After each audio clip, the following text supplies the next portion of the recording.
Hey everyone, my name is Aditya Tiwari. आज के इस वीडियो में मैं कृष्णमूर्ति के किताब फ्रीडम फ्रॉम द नोन इसके बारे में डिस्कस करूँगा और इसका पहला चैप्टर आज आपको समझाऊँगा। नॉट एवरी वर्ड बट कुछ जो पैरा है उस चैप्टर के जो बहुत इम्पॉर्टेंट है उसके बारे में हम आज डिस्कशन करेंगे। Okay, so this is the book you can see here, Freedom from the Noon. Okay, it's a great book जो आपको बहुत सोचने पे मजबूर करता है। ये बुक आपको ना सीधा रास्ता नहीं दिखाता कि हाँ ऐसे चले जाओ ऐसे चले जाओ या मैं जो कह रहा हूँ वो मान लो। नहीं, ये बुक ये नहीं कहता आपसे। ये बुक आपको ये कहता है कि you have to think, you have to question अपने सारे अथॉरिटीज़ को, अपने सारे पास्ट बिहेवियर्स को या पास्ट में जितने भी अपने मेमोरीज या नॉलेज या इंफॉर्मेशन आपने एक्वायर करके रखा है उन सब को आपको क्वेश्चन करना पड़ेगा।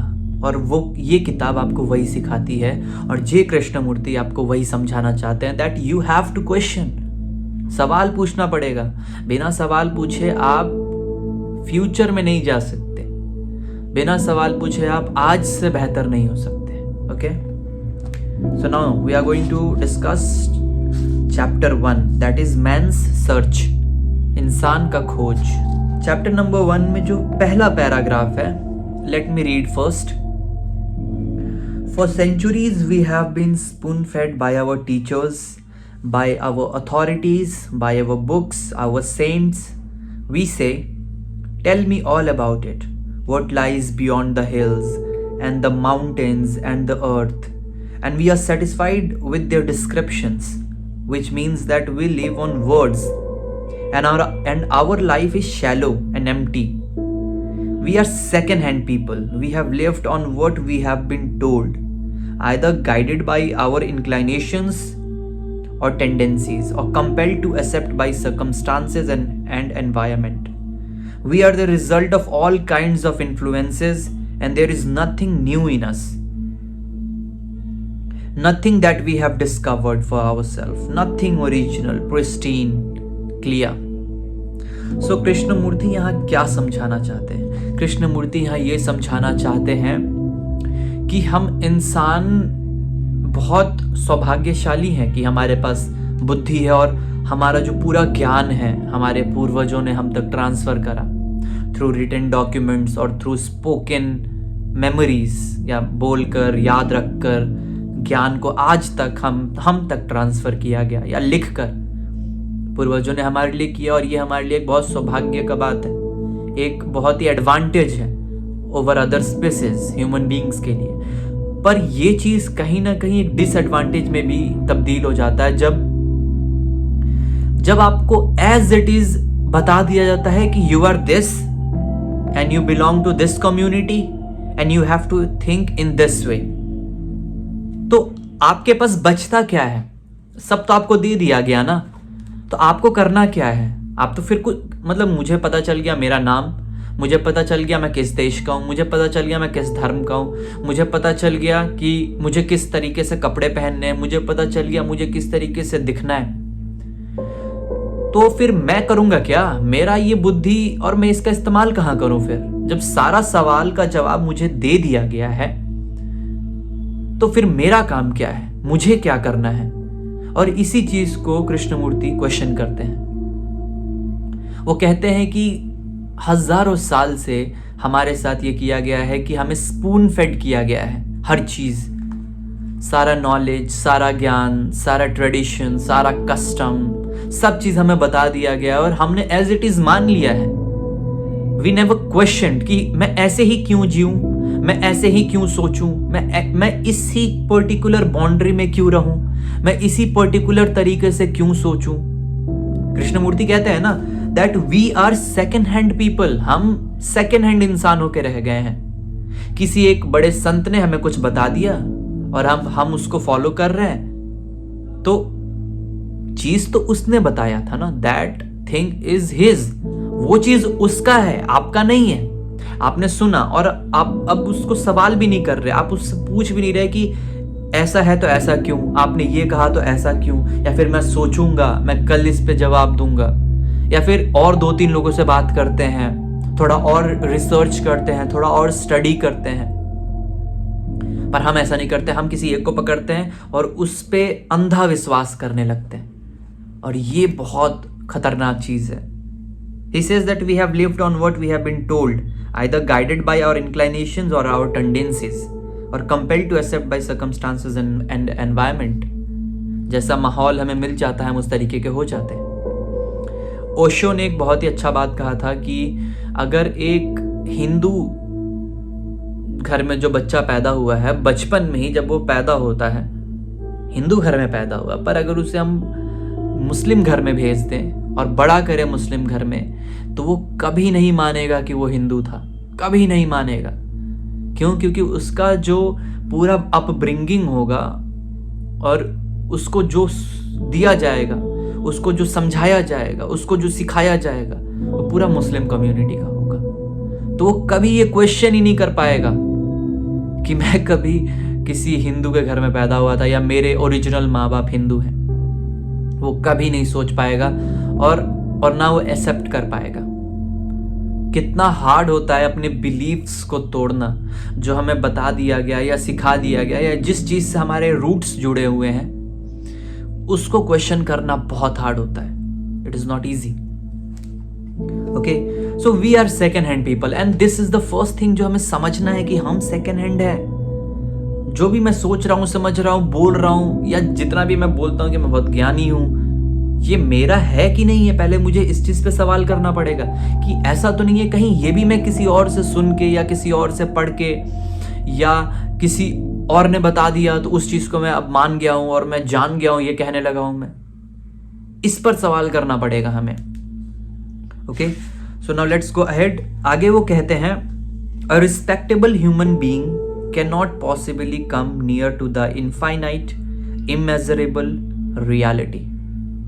जो इंसान इज्जत की खोज में रहता है ना, जो इंसान चाहता है कि समाज में उसको इज्जत मिले, वो इंसान कभी भी उस सत्य को नहीं जान पाएगा, वो इंसान कभी भी फ्रीडम को नहीं जान पाएगा, वो इंसान कभी भी परमात्मा को जो कहते हैं, जो द पावर, द एग्जिस्टेंस, कभी उसको फील नहीं कर पाएगा। Because he is a fake man. Respectable man is a fake man, he is a dead man. वो कभी क्वेश्चन नहीं कर सकता, उसको फॉलो करना पड़ेगा सारे कस्टम्स को, तभी उसको रिस्पेक्ट मिलेगा। अगर आप एक डिफाइंड पाथ पर नहीं चलेंगे, आपको कोई इज्जत नहीं देगा। अगर आप भटक रहे हैं, अगर आप अलग तरीके से दिख रहे हैं, अगर आप कुछ और कर रहे हैं जो बाकी लोग नहीं कर रहे आपके पीयर ग्रुप्स में, तो आपको रिस्पेक्ट नहीं मिलेगा। No one is going to come with you, no one is going to talk about you, no one is going to give respect to you. कोई नहीं आपके बारे में बात करने वाला, कोई आपके साथ कोई रिलेशन नहीं रखना चाहेगा if you are not on the path, if you are not on the defined path of the society. So respectable mens are dead mens, fake mens. वो फेक होते हैं, उनका अपना आत्मा मर चुका होता है, उनको हमेशा समाज के हिसाब से चलना पड़ता है, उनको हमेशा समाज का मानकर चलना पड़ता है। अगर आप एक कोई पर्टिकुलर नौकरी लेते हैं तो आपको उस नौकरी के हिसाब से चलना पड़ता है। You have no other choice. आपको अपने सीनियर्स का बात मानना पड़ेगा, आपको अपने ऑर्गेनाइजेशन के रूल्स को फॉलो करना पड़ेगा, क्योंकि वो एक डिफाइंड बात है कि हाँ यहाँ जॉब जाएंगे, यहाँ जॉब करेंगे, यहाँ से सैलरी मिलेगा। तो आप वहाँ पे आज़ाद नहीं है। अगर आप शादी कर लेते हैं, सोसाइटी में शादी आपको कहीं ना कहीं एक एक्सेप्टेंस दिलाता है, लोग आपको एक्सेप्ट कर लेते हैं कि हाँ ये हमारी तरह ही है। नौकरी करो, शादी करो, बच्चे करो, this is the defined path. तो अगर आप ये करते हैं then you will get respect in society. लोग आपसे बात करना चाहेंगे, लोग आपके साथ रहना चाहेंगे, आपके बड़े बुजुर्ग भी आपको अच्छा मानेंगे, बिकॉज ये एक डिफाइंड रास्ता है। पर क्या आप आजाद रहोगे? क्या आप वो बोल सकते हो जो आप बोलना चाहते हो? क्या आप वो कर सकते हो जो आप करना चाहते हो? You will not be free. आपको हमेशा उन सब का सोच कर चलना पड़ेगा जिनसे शायद आप प्रेम भी नहीं करते, जिनसे शायद आपका सोच मिलता भी ना हो, पर फिर भी उनका सोच कर चलना पड़ेगा। So a respectable man is a dead man. इस चीज़ का हमें समझना पड़ेगा। हाँ, आगे कहते हैं, this is the first thing to learn not to seek. खोज छोड़ना पड़ेगा। When you seek, you are really only window shopping. सीख का अर्थ, यहाँ पर वो कैसा सीख का बात कर रहे हैं? सीख का अर्थ कि हम किसी इंसान को पकड़ लेना चाहते हैं और चाहते हैं कि ये इंसान मुझे कोई रास्ता बता दे जिससे मैं आनंद की प्राप्ति कर लूं। इस तरीके का खोज आपको गुलाम बनाता है। आप किसी एक आइडियोलॉजी को पकड़ लेना चाहते हैं, आप किसी एक गुरु को पकड़ लेना चाहते हैं, कभी भी आपके आत्मा को नहीं निखारेगा। भगवान बुद्ध का कहानी है कि जब उन्होंने अपना घर त्यागा तो वो जंगल चले गए। वहां पे उन्होंने बहुत सारे गुरुओं से सीखा। किसी एक गुरु को पकड़ के नहीं बैठ गए कि हाँ, जिस गुरु के पास गए उनसे उन्होंने ज्ञान प्राप्त करा, और जब उनको लगा कि यहाँ पर आगे और कुछ मुझे नहीं मिल सकता है, then he left the place and he move to some other guru. वो किसी और गुरु के पास चले गए। फिर वहां पर भी उन्होंने सीखा, फिर वो किसी और गुरु के पास चले। गुरु को पकड़ना नहीं है, गुरु से सीखना है एंड मूव करना है अगले गुरु के पास। देखो, ये दुनिया बहुत बड़ी है मेरे भाई, ज्ञान अनंत है, इनफाइनाइट है।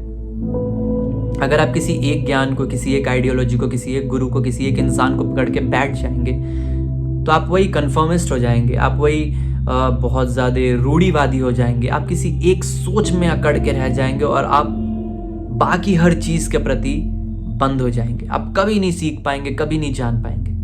दुनिया बहुत बड़ा है, इसीलिए किसी एक चीज़ का पक्ष लेके हमें बैठ नहीं जाना। हमें सीखना है, हमें बात करना है, हमें समझना है, हमें अलग अलग चीज़ों को जानना है। वो कब होगा? जब हम किसी एक को पकड़ना छोड़ देंगे।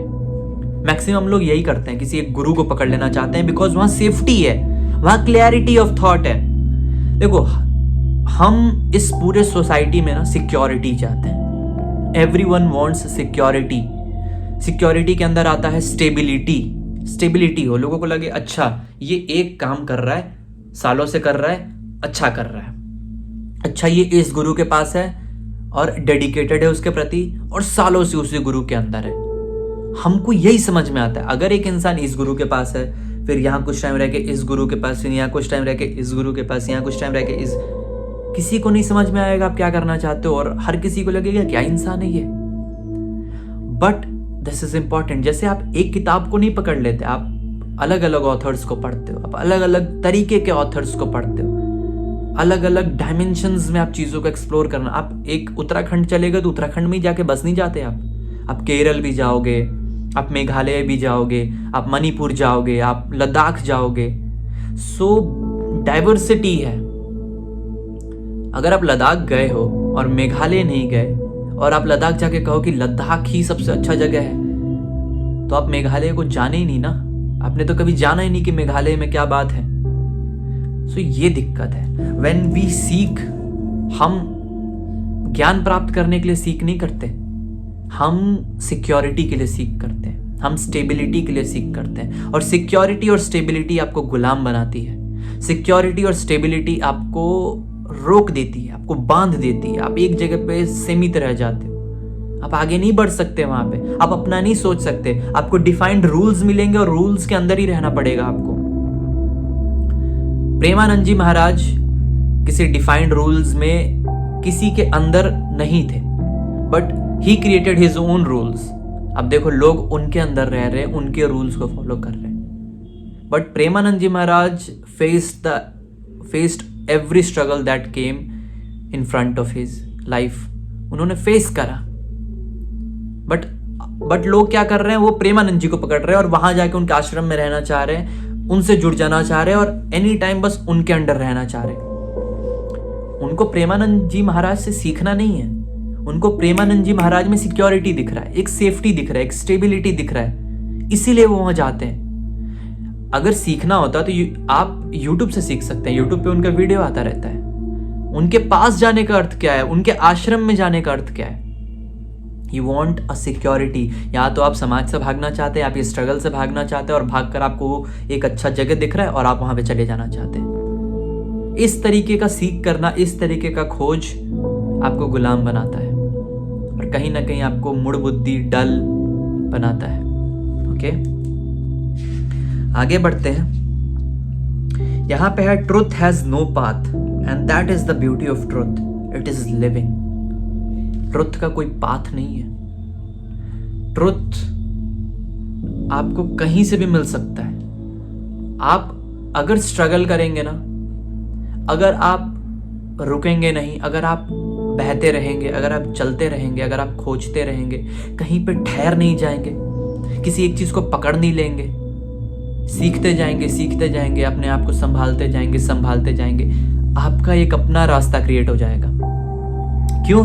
क्योंकि कोई रास्ता था ही नहीं, आप जहां चल दिए वही रास्ता बन गया। बुद्ध ने यही तो करा, महावीर ने यही तो करा, प्रेमानंद जी महाराज ने यही तो करा, कबीर ने यही करा, नानक, दादू, रायदास, पलटू, साईं बाबा, सब ने यही करा, अपना रास्ता बनाया। कोई रास्ता डिफाइंड नहीं है। जैसे लोग कहते हैं कि आप हिंदू हो या मुसलमान हो या क्रिश्चियन हो या आप जूस हो, सब एक ही जगह पहुंचता है। नहीं पहुंचता है सब एक ही जगह मेरे दोस्त। सच कोई या ट्रुथ या गॉड या ऑलमाइटी या पावर या एग्जिस्टेंस कोई एक स्टेबल चीज नहीं है, कोई ऐसा रुका हुआ चीज नहीं है कि वही एक जगह सारे रोड्स आके मिल जा रहे हैं उससे। जो ट्रुथ होता है ना वो एवर इवॉल्विंग होता है। जो ट्रुथ होता है ना वो हमेशा न्यू होता है, वो हमेशा चेंज होता रहता है। आज से 2000 साल पहले जो सच होगा, आज वो सच हो सकता है वो सच ना हो, आज का सच कुछ और हो। इसीलिए इवोल्यूशन है, इसीलिए हम बदलते हैं, इसीलिए एनवायरनमेंट बदलता है, इसीलिए चीजें बदल जाती हैं। समय के साथ सब चीज बदलता है, इसीलिए समय के साथ अप्रोच बदलना होता है, समय के साथ सोच बदलना होता है, समय के साथ जीने का तरीका बदलना होता है। बट लोग किसी एक चीज को पकड़ना चाहता है बिकॉज उसमें स्टेबिलिटी है, उसमें सिक्योरिटी है, उसमें सेफ्टी है। जैसे किसी ने गीता को पकड़ लिया, अब उसको क्लियरिटी है, अच्छा ये गीता है, इसी को पढ़ना है, इसमें जो कहा है उसको मानना है। एक स्टेबिलिटी, उसका दिमाग अब कंफ्यूज नहीं है। कंफ्यूजन बहुत ही पेन देता है इंसान को, इसीलिए इंसान किसी एक चीज को पकड़ लेना चाहता है। क्रिश्चियंस बाइबल को पकड़ लेना चाहते हैं, कोई कुरान को पकड़ लेना चाहता है, और उसको पता चल गया मेरे एक ये मैसेंजर है, ये कुरान है और इसको मुझे फॉलो करना है, ये मेरा गीता है और इसको मुझे फॉलो करना है। क्लैरिटी ऑफ थॉट हो गया, कोई स्ट्रगल नहीं है, बट आप गुलाम हो गए। बट आपको एक सेट ऑफ रूल्स मिल गया जिसमें आपको चलना है। और सन्यासी का अर्थ क्या है, सच खोजने का अर्थ क्या है? That you are not bound in a rule. आप किसी बाउंड्री में नहीं बंधे हैं, आप एक नदी की तरह बह रहे हैं। आप नदी अपना रास्ता खुद बना लेती है, वैसे ही आप अपना रास्ता खुद बना लोगे। और सच यही है, अगर आप सही से चलते रहो, अगर आप सही से सीखते रहो, अगर आप अपने आप को अवेयरनेस के साथ, कॉन्शियसनेस के साथ कॉन्शियस होके देखते रहो, आप सच तक पहुंच जाओगे और आपका अपना एक नया रास्ता होगा। पर हाँ, इसमें स्ट्रगल है, इसमें पेन है, इसमें अकेलापन है, इसमें कंफ्यूजन है, इसमें सिक्योरिटी नहीं है, क्योंकि आपको कोई समझाने वाला नहीं है। आपको कोई समझाने वाला है, आप सीखोगे लोगों से, पर कोई एनी टाइम नहीं है आपके साथ कि आपका हाथ ही पकड़ के चले आपके साथ, ऐसा कोई नहीं है। और जो आपका हाथ पकड़ के चल रहा है ना, वो आपको कमजोर बनाएगा, वो आपको गुलाम बनाएगा। Okay, so one more thing जो इसमें और बहुत इंपॉर्टेंट है वो है, first of all can you reject all authority. Krishnamurti कहते हैं कि क्या आप सारे अथॉरिटी को रिजेक्ट कर सकते हो? Authority means what? क्या अथॉरिटी मीन्स? जो कोई भी आपको सिखाना चाहता है, जो चीज भी आपके दिमाग पर हावी है, जो चीज को भी आप अपने से बेहतर मानते हो या ट्रुथ मानते हो या सत्य मानते हो या महान मानते हो, वो सारी चीज अथॉरिटी है और कहीं ना कहीं वो आप पर दबाव डालते हैं। तो क्या आप उन सारे अथॉरिटीज को रिजेक्ट कर सकते हो? अगर हाँ, और ऐसा नहीं है मेरा बात मान के या कृष्णमूर्ति का बात मान के उन अथॉरिटीज को रिजेक्ट करो, क्योंकि फिर आप इस अथॉरिटी को मान रहे हो। आपको कॉन्शियसली सोचना है, एक प्रोसेस में जाना है, आपको समझना है फिर देखना है कि किस किस अथॉरिटी ने क्या क्या चीजें आप पर थोप रखी हैं, कौन कौन सा चीज है जिसको आप बहुत डीप में जाके सोच रहे हो तो आपको सही नहीं लग रहा, पर फिर भी आप मानते हो। क्यों? क्योंकि किसी इंसान ने या किसी किताब ने या किसी धर्म ने या किसी गुरु ने आपको बताया। तो क्या आप उसको रिजेक्ट कर पाओगे? इफ यस, तो आप आगे बढ़ सकते हो, पर नहीं, अगर आप मान लो अथॉरिटी को रिजेक्ट नहीं कर सकते तो फिर सारा दरवाजा बंद है आपके लिए। आप वही कर सकते हो जो आप कर रहे थे और आप वही रहोगे जो आप हो, कोई चेंज नहीं होगा। So first thing, can you reject all authority? Because authority को रिजेक्ट करने के बाद ही आप प्रेजेंट में आओगे, आपका दिमाग खाली हो जाएगा। अब कुछ नहीं है आपके दिमाग में जो आप पर दबाव डालेगा, सब चीज क्लियर है। एक बच्चे की तरह आप हो जाओगे और वहां से फिर आप अपने आप को मोल्ड कर पाओगे, आप अपने आप को बना पाओगे अपने हिसाब से। Okay, next is there is no such thing as doing right और wrong when there is freedom. You are free and from that centre you act and hence there is no fear and a mind that has no fear is capable of great love and when there is love it can do what it will। जब आप आजाद हो जाते हो ना, और आजाद आप कैसे होगे? बहुत ही ज्यादा अवेयरनेस के साथ, बहुत ही ज्यादा कॉन्शियसनेस के साथ। जब आप अपने आप को सारे अथॉरिटीज से बचा लेते हो, सब चीज को रिजेक्ट कर देते हो, सारे past memories, past informations, past knowledges, उन सब चीजों को छोड़ देते हो और आप एक खाली स्लेट हो जाते हो, खाली पेपर हो जाते हो और आप बहुत शांत हो जाते हो। तब कहीं आपको आज़ादी का मज़ा मिलता है, तब कहीं आप उस आज़ादी को फील कर पाते हो। और फिर उस आज़ादी में आप कुछ भी करते हो ना, फिर वो सही गलत नहीं होता। बिकॉज अगर आप बहुत आज़ाद हो, बहुत कॉन्शियस हो, बहुत अवेयर हो, तो आप हमेशा ना ऐसे एक्शंस लोगे जिससे किसी को हार्म ना हो, जिससे किसी को दुख ना पहुंचे, जिससे हमेशा कुछ अच्छा ही हो। देखो, ओशो ने एक बात कहा था कि जो इंसान कॉन्शियस नहीं है, अवेयर नहीं है, वो कोई भी एक्शन ले वो अच्छाई कर ही नहीं सकता। उसके पीछे उसका मोटिव होगा, उसके पीछे उसका कुछ चाह होगा जिसके लिए वो कोई एक्शन ले रहा है। तो भला कर ही नहीं सकता। भला सिर्फ वो कर सकता है जो फुल्ली अवेयर है, जो फुल्ली कॉन्शियस है कि वो क्या कर रहा है, वही कर सकता है भला।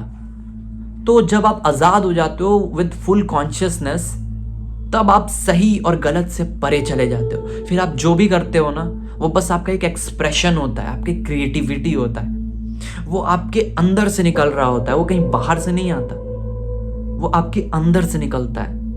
और उसी पल में जब आपके अंदर कोई डर ना हो और आपका दिमाग that has no fear is capable of great love, तब आपके अंदर से प्रेम निकलेगा। देखो, प्रेम ना बहुत ही प्यारा चीज होता है। प्रेम का अर्थ ये नहीं है कि कोई दो इंसान आए और वो सब नहीं। प्रेम मीन्स जो आपके अंदर से निकले, जब आप किसी भी चीज को देखो ना आपको मजा आ जाए, दैट इज लव। जब आपको हर चीज बहुत खास लगने लगे, दैट इज लव। जब आपको पत्तों को देख के मजा आए, जब आपको कहीं बच्चों को देख के मजा आए, जब आपको हवा को फील करके मजा आने लगे, जब आपको लाइट को देख के मजा आने लगे, that means you are in love. You are in love with the existence. और उस लव में आप अपने आप को फिर बिखेरते हो, आप अपने आप को छोड़ते हो और आप फिर एक क्रिएशन करते हो। वो कब होगा? वो तब होगा जब आप आज़ाद हो जाओगे। और आज़ाद होना इतना आसान नहीं है, because you have to reject all authorities. हर किसी को आपको रिजेक्ट करना पड़ेगा। You have to be free to express yourself, to love yourself, to love the existence. अन्यथा बहुत मुश्किल है, इजी नहीं है। पर हाँ, अगर आप इस स्टेज तक आ जाओ कि आप प्रेम में डूब जाओ, प्रेम आपके अंदर से बहने लगे, तब तो नेक्स्ट लेवल है। That is called enlightenment, that is called समाधि।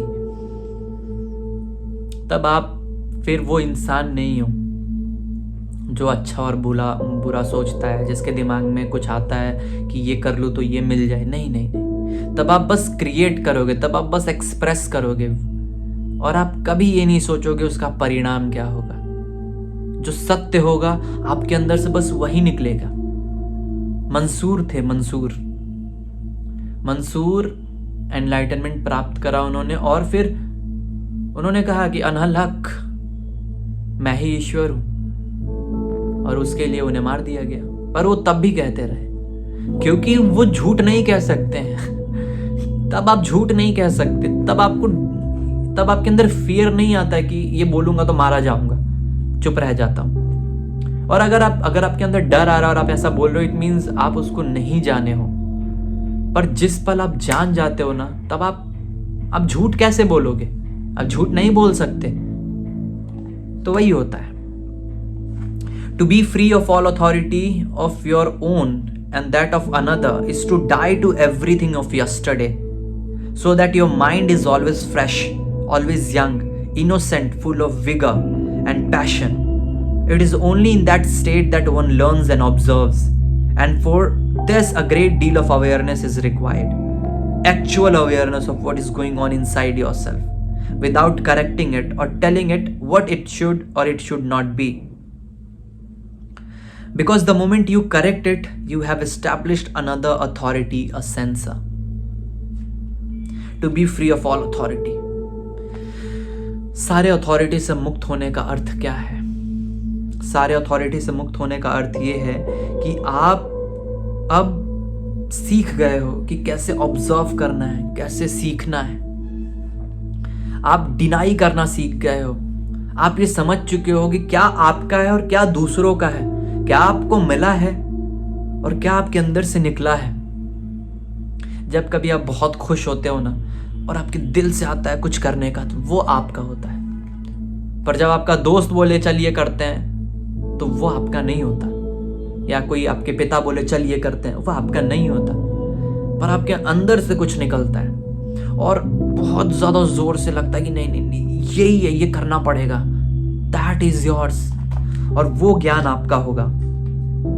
ठीक है, इसमें ये लिखते हैं, so that your mind is always fresh, always young, innocent, full of vigour.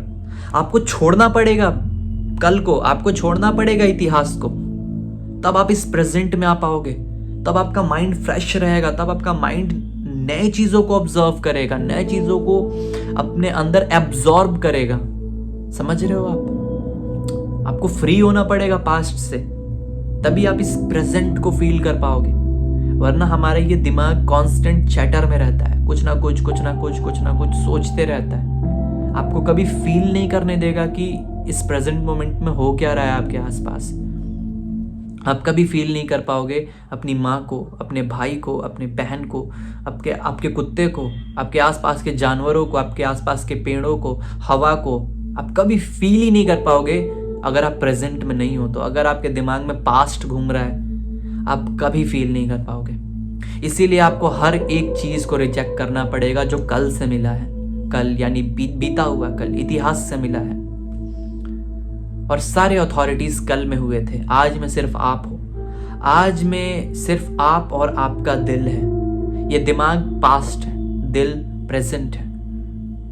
So you have to follow your heart. आपको अपना हार्ट को फॉलो करना पड़ेगा, तब जाके कहीं आप because the moment you correct it, you have established another authority. आपको ये भी सोचना पड़ेगा ना कि अगर आप किसी चीज को ऑब्जर्व कर रहे हो, तो आप फिर उसमें अपना थॉट्स को मत घुसाओ बीच में कि ये सही है कि गलत है। जैसे आपके सामने कुछ हुआ, तो आप उसको एक न्यूट्रल पर्सपेक्टिव से बस ऑब्जर्व करो। सही गलत मत डिसाइड करो उस वक्त पे, क्योंकि अगर आप सही गलत डिसाइड करोगे ना, तो आप किसी एक पक्ष में खड़े हो जाओगे और आप दूसरे पक्ष को इग्नोर कर दोगे। तो जब पूरे तरीके से अथॉरिटी को, सारे मेमोरीज को, सारे इंफॉर्मेशन को रिजेक्ट कर दोगे ना, तब आप हर एक सिचुएशन को, हर एक एक्शन को, हर एक इवेंट को बहुत न्यूट्रल तरीके से देख पाओगे। और तब आप उसमें से वो चीज निकाल पाओगे जो आपके लिए सही होगा। पर वो कब होगा? जब आप किसी भी चीज को जज करना छोड़ दोगे। जज हम कब करते हैं? पास्ट के चीजों के बेसिस पे। हमने कुछ सीखा है, हमारे माँ ने, हमारे बाप ने, हमारे पूर्वजों ने कुछ हमें बताया है, या हमारे किताब में कुछ लिखा हुआ है, हम उसके बेसिस पे चीजों को जज करते हैं और यहीं हम फंस जाते हैं। जज करके हम अपना रिश्ता उससे ख़त्म कर लेते हैं। अच्छा हुआ तो हमारे साथ रिश्ता हो जाएगा, अच्छा नहीं हुआ तो हमारे साथ रिश्ता नहीं होगा उसका। तो हमें जज करना छोड़ना पड़ेगा, हमें हर चीज़ को देखने सीखना पड़ेगा, ऑब्जर्व करने सीखना पड़ेगा। जब आप ऑब्जर्व करना सीख जाते हो तब आपके अंदर से ज्ञान पैदा होगा, तब आप एक नए इंसान हो जाओगे, तब आप किसी का पक्ष नहीं लोगे, किसी का पक्ष नहीं लोगे, और एक ऐसा स्टेज आ जाएगा कि आप अपना भी पक्ष लेना छोड़ दोगे। तब आप बस ह्यूमन बीइंग हो जाओगे, आप एक इंडिविजुअल नहीं रहोगे। इंडिविजुअल का अपना एक थॉट होता है, अपना एक सिस्टम होता है, अपना एक पास्ट होता है। आपका कोई पास्ट नहीं बचेगा, आपका कोई थॉट नहीं बचेगा। आप ह्यूमन बीइंग हो जाओगे, आप एक कॉन्शियस बीइंग हो जाओगे। You will exist simply like flowers, like trees. उनका कोई पास्ट नहीं है, कोई मेमोरी नहीं है। एनिमल्स को देखो, उनका कोई पास्ट नहीं है, वो सिंपली एग्जिस्ट कर रहे हैं और वो कितने मस्त है। और हमारा ये दिमाग बहुत हमारे लिए फ़ायदेमंद है, पर ये हमारे लिए बहुत नेगेटिव भी है, क्योंकि ये पास्ट को ना कैप्चर कर लेता है, ये चीज़ों को ना डाल देता है सबकॉन्शियस माइंड में, और फिर वो चीज़ें बाहर निकल के आते रहती हैं, हमारे बिलीफ्स के साथ कॉन्ट्राडिक्ट करते रहती हैं, नए चीज़ों के साथ कॉन्ट्राडिक्ट करते रहता है, हम जज करते रहते हैं और इस कॉन्ट्राडिक्शन के बीच में हम फंसे रहते हैं। क्यों? क्योंकि हमने ये माना है कि हमने ये मान के रखा है कि जो मुझे सिखाया गया है, जहाँ मैं पैदा हुआ हूँ, जिस चीज़ों को मुझे बताया गया है वही मेरा है, इसीलिए हम फंसे हुए हैं। अगर आप इन चीज़ को क्वेश्चन कर पाए तब आप आगे बढ़ पाओगे, तब आप फ्री हो पाओगे, तब आप एक नए बच्चे की तरह हो पाओगे, तब आप लव को फील कर पाओगे, तब आप पूरी तरीके से फ्रेश हो पाओगे। अन्यथा मुश्किल है, बहुत मुश्किल है। So this was the first chapter, जिसमें जिड्डू कृष्णमूर्ति ने बात करा मैन्स सर्च, हमारा खोज। और हमारी खोज में हम आगे बढ़ने से पहले हमें सारी चीज़ों को साइड रखना पड़ेगा ना। समझो, देखो, जो भी चीज़ हम जानते हैं या हम मानते हैं या हम फील करते हैं, ज़रा थोड़े देर के लिए उन चीज़ों को साइड रख दो। जिस चीज़ पर भी आप विश्वास करते हो या बहुत जोर से मानते हो कि नहीं ये मैं मानता हूँ, एक बार उसको साइड रखो, आंख बंद करो और सोचो कि अगर तुम इस साइड ना हो के उस साइड होते तो तुम कैसा सोच रहे होते। सोचो, तब आपको समझ में आ जाएगा कि दोनों ही साइड आधे अधूरे हैं, दोनों ही साइड इनकम्प्लीट है। वही कंप्लीट है जो किसी साइड में नहीं है, जो दोनों को देख सकता है, जो दोनों को फील कर सकता है और जो दोनों के परे जा सकता है, वही कंप्लीट है। और वो तब होगा जब आप सारे अथॉरिटी को रिजेक्ट करके फ्री हो जाओ और अपने आप को एक्सप्रेस करो विथ लव।